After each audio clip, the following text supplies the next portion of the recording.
আমাকে অনেক গালাগালি দিয়েছেন, অনেক অসম্মান করেছেন, আমি অনেক ভেবেছি, কিন্তু আমি ভেবে দেখলাম যে এদের বিরুদ্ধে আমি কোনোদিনও বদলা নিইনি। আমরা বলেছিলাম বদল চাই, বদলা নয়। আজ বলছি ও কথা নয়, আজ বলছি যেটা করার দরকার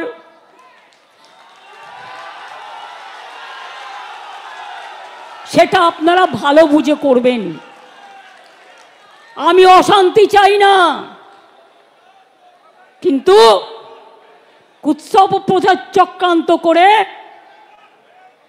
যে আপনাকে রোজ কামড়াচ্ছে, আপনি তাকে কামড়াবেন না, কিন্তু ফস্ত করতে পারেন। রামকৃষ্ণ পরমহংসদেব বলেছিলেন, একটা গোখরে সাপ তার কাছে গিয়ে বলেছিল, ঠাকুর তুমি তো আমাকে কামড়াতে বারণ করেছো, আমি কাউকে কামড়াই না, কিন্তু আমাকে অনেকে ইট মারে, আমার রক্ত পড়ে, আমার খুব কষ্ট হয়। ঠাকুর বললেন, শোনো, তোমাকে আমি কামড়াতে বারণ করেছি, তোমাকে আমি ফোঁস করতে বারণ করিনি। আগামী দিন আপনাদের কাজ হচ্ছে চক্রান্তকারীদের মুখোশ খুলে দিয়ে ফোঁস করতে শিখুন, ফোঁস করতে শিখুন, ফাঁস করে দিন। আর ওদের বলে দেবেন, বাংলায় দাঙ্গা হয় না, বাংলায় সাম্প্রদায়িকতার রাজনীতি হয় না, বাংলায় আমরা সবাই একসাথে লড়ব। আর বাইরের থেকে যারা এখানে এসে থেকেছেন আছেন, বাংলাকে নিজেদের মতো করে মনে রাখবেন। বিজেপির সাথে মিলিয়ে গিয়ে পুলিশকে পেটালে আপনাকেও কিন্তু কেউ গায়ে হাত দিতে পারে, সেটা যেন না হয়।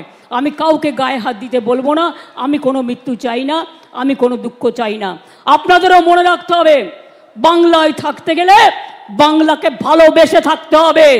বাংলায় থাকবেন আর বাংলার উপর অত্যাচার করবেন, এটা আমি মেনে নেব না।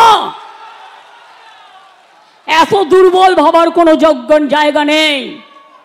কখনো কখনো মানুষকে সহ্য করতে হয়, এখনো সহ্য করছি, এখনো ধৈর্য ধরছি, কিন্তু সহ্যের সীমা ছাড়িয়ে গেলে আমি যে কি করতে পারি তা আপনারা কেউ জানেন না।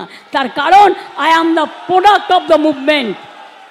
আমার জন্ম হয়েছে আন্দোলনের মধ্যে দিয়ে, মৃত্যু হবে আন্দোলনের মধ্যে দিয়ে। কার ক্ষমতা আছে দেখি, টাচ করে দেখান।